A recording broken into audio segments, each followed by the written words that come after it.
नमस्कार दर्शक बंधु स्वागत करुचे एक नूतन वीडियो को यही वीडियो माध्यम आप जानवा पाइबे कि जो प्रधानमंत्री आवास योजना रही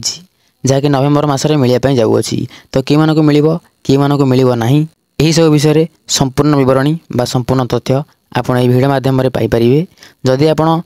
घर आवेदन बा सेल्फ सर्वे कर असिस्टेंट सर्वे आपंकर होती वीडियो निश्चित देखूँ और वीडियो एकदम स्किप करेंगे ना वीडियो को आरंभ करने पूर्व जदि आप चैनल को नुआ आसती तेज आम चैनल को सब्सक्राइब करी पाखरे थे बेल आइकन को ऑल कर दिंतु फल आम जब भी ये गुरुत्वपूर्ण वीडियो अपलोड करूँ आपड़ सर्वप्रथम देखिपारे। तो प्रथम जाना कि योग्यता बा एलिजिबिलिटी क्राइटेरिया कौन रही ना प्रथम तो रही कौन आवेदक भारतीय नागरिक होगा दरकार कि जी आवेदन करते से जड़े भारतीय नागरिक होता दरकार एवं यहाँ पर रही कौन आवेदक पाखरे निजर घर नथिबा दरकार इंडिया कौन स्थान से भारत जेको स्थान था कि निजर घर नथिबा दरकार बा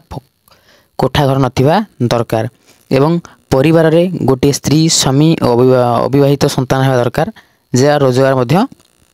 जार आर्थिक दृष्टि से दुर्बल श्रेणी होते एवं लो इनकम ग्रुप रे से गणा होते किंबा मिडिल इनकम ग्रुप रे गणा होते ये जो श्रेणी रे पड़े से अनुसार योग्य आपंकर मासिक इनकम रोचे 3 लाख लेखा 2.5 लाख एवरेज आप धरीपारे। महिलार मुख्य नाम घर थी दरकार अर्थात यही क्षेत्र में महिला माने मुख्य नाम घर थे महिला माने मुख्य हिसाब से घर पाइबे। आवेदक 2011 सेंसस अनुसार चिन्हित सहरी अंचल कि पंचायत अंचल रहा दरकार होइतिबो। 7 नंबर रही आवेदक अन्य कौन आवास योजना लाभ पाई नथिबा दरकार बा अन्य कौन आवास योजना घर पाई नथिबा दरकार एवं जदि से पाखे 4 चकिया जान अच्छी ताले से अयोग्य भाव में विवेचित हे। तो देखिए बर्तमान अयोग्यता बा इनएलिजिबिलिटी क्राइटेरिया कौन रही। तो प्रथम तो रही जहाँ पाखे निज नाम कि परिवार सदस्य नाम घर रही से अयोग्य भाव परिगणित हे एवं जे मैंने पूर्वर कौन आवास योजना सहायता पाई पूर्व घर पाई जेको घर पाई से सहायता बा घर मिल पार ना जे मैंने इनकम प्रूफ भूल देती कि तथ्य गोपन रखिंट से रिजेक्ट हो अयोग्य हे। जे वार्षिक आय अधिक होती कही अधिक होते से कौन करेंगे ना पाइपर ना जे मैंने टैक्स पेयर बा इनकम टैक्स देउथिबे से अयोग्य भाव में परिगणित हे। जो मान पाखे पक्का घर अच्छी माटी रे सीमेंट रे भित्ति और छात सहित अच्छी सीमेंट रे पक्का घर से मैंने पाइपर ना। यह तो जदि आप 4 व्हील अच्छी कि आपड़ घरे एसी लगाउछंती तो आपड़ पाइपर ना। जदि आपण मैंने सेल्फ सर्वे करिसंती आपणकर इनक्वारी मध्य सरी जाइछि बहुत जगह इनक्वारी सरी जाइछि प्राय सब जगह सरी जाइछि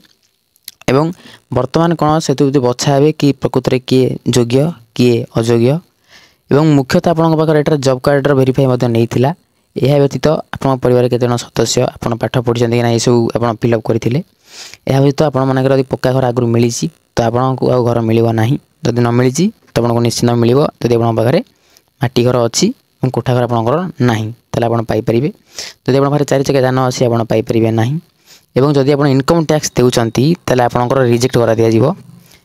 आपण जेते आवेदन कले मध्य जदि आप इनकम टैक्स देउथांती तो आपणकर से जो रही सेटा को रिजेक्ट करा जिवा सहित आपन को घर प्रदान करा जिवो नाही। जदि आपण आगुरु आपन घर मिले तथापि आप घर पकईचंती ताले आपन को मिल पारिबो नाही। तो यह थिला ए योग्यता एवं अयोग्यता तालिका बा लिस्ट के आपण माने केमिति निजको योग्य बा अयोग्य भाव विवेचित करि परिबे। एथि व्यतीत आपन को नवेम्बर मासरे प्रधानमंत्री आवास योजना ग्रामीण रे घर मिल जाव। तो आपको घर मिलला बोली जानवे किपर लिस्ट क्यों पाइबे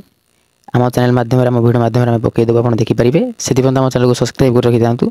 आशा करुँच वीडियो आपको भल लगी और गुरुत्वपूर्ण लगी जब वीडियो भल लगी था वीडियो को लाइक करी चैनल को सब्सक्राइब कर दिंतु जब किसी डाउट थाए कमेंट माध्यम जन पारे। देखा एक नूतन वीडियो से विदाय दिंतु रोच नमस्कार जय जगन्नाथ।